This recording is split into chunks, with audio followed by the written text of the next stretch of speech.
Hello YouTube family, कैसे हैं आप लोग। उम्मीद करते हो कि आप लोग एकदम स्वस्थ होंगे, मस्त होंगे। आप लोगों के लिए बहुत ही प्यारा सा गीत लेकर आई है मेरी मम्मी।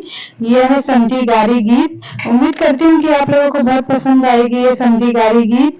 तो लाइक करना, शेयर करना और मेरी मम्मी के चैनल को सब्सक्राइब कर लेना। कमेंट बॉक्स में जरूर बताइए कि आप लोगों को संधी गारी गीत कैसा लगा। तो चलिए आप लोगों को गीत सुनाती हूँ। समाधि के साथी चला दुहल जाई गारी समाधि के चला सखी दुहल जाई गारी समाधि के दीदी ना कर दहुरियाई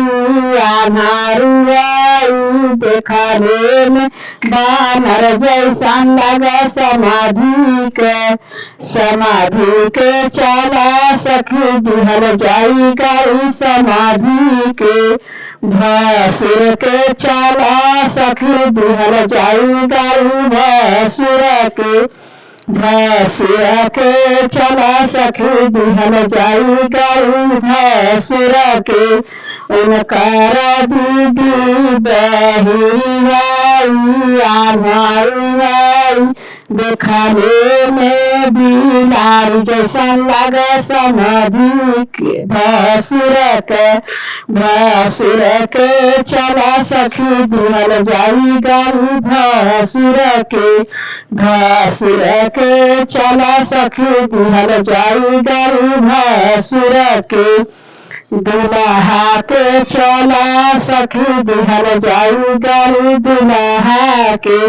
दुल्हा के चला सखी दुहल जाई गाई दुल्हा के उनकर दीदिया भरियाई बहुरियाई देखाने में सियार जैसा लगा दुल्हा के चला सखी दुहल जाई गाई दुल्हा के चला सखी दुहल जाई गाई दुल्हा के।